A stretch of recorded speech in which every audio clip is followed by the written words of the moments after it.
2 Samuel chapter 12.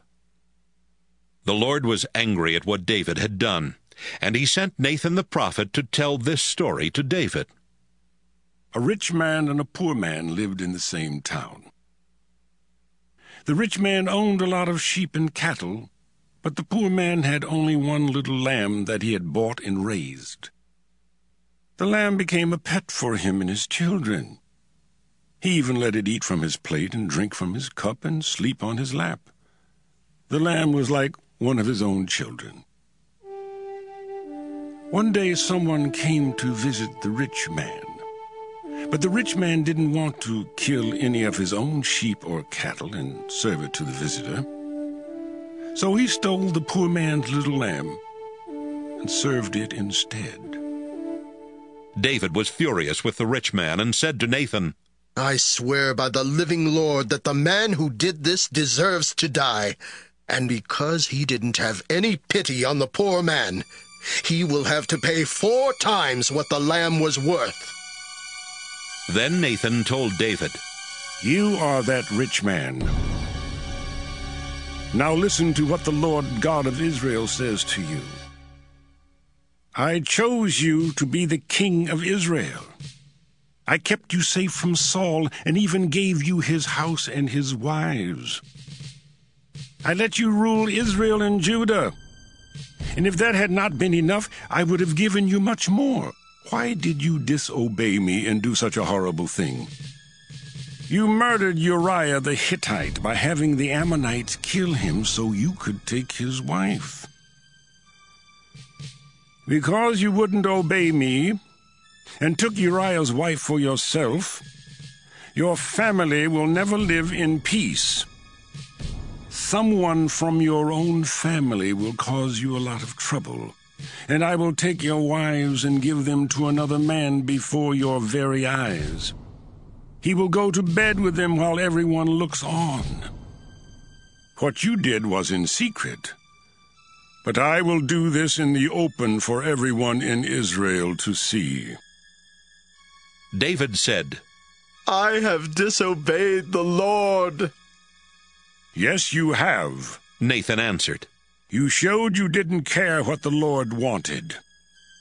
He has forgiven you, and you won't die, but your newborn son will. Then Nathan went back home. The Lord made David's young son very sick. So David went without eating to show his sorrow, and he begged God to make the boy well. David would not sleep on his bed, but spent each night lying on the floor. His officials stood beside him and tried to talk him into getting up, but he would not get up or eat with them. After the child had been sick for 7 days, he died. But the officials were afraid to tell David. They said to each other, Even when the boy was alive, David wouldn't listen to us. How can we tell him his son is dead? He might do something terrible. David noticed his servants whispering, and he knew the boy was dead. Did my son die? He asked his servants. Yes, he did, They answered. David got up off the floor. He took a bath, combed his hair, and dressed. He went into the Lord's tent and worshipped. Then he went back home. David asked for something to eat, and when his servants brought him some food, he ate it. His officials said, What are you doing? You went without eating and cried for your son while he was alive, but now that he's dead, you're up and eating. David answered, While he was still alive, I went without food and cried because there was still hope. I said to myself, Who knows? Maybe the Lord will have pity on me and let the child live. But now that he's dead, why should I go without eating? I can't bring him back. Someday I will join him in death, but he can't return to me. David comforted his wife Bathsheba and slept with her. Later on, she gave birth to another son and named him Solomon. The Lord loved Solomon and sent Nathan the prophet to tell David, The Lord will call him Jedediah. Meanwhile, Joab had been in the country of Ammon, attacking the city of Rabbah.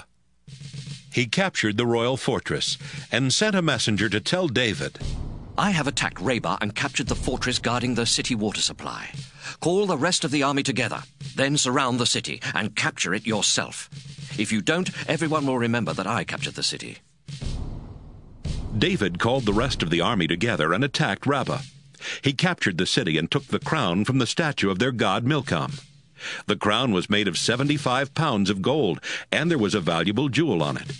David put the jewel on his own crown. He also carried off everything else of value. David made the people of Rabbah tear down the city walls with iron picks and axes, and then he put them to work making bricks. He did the same thing with all the other Ammonite cities. David went back to Jerusalem, and the people of Israel returned to their homes.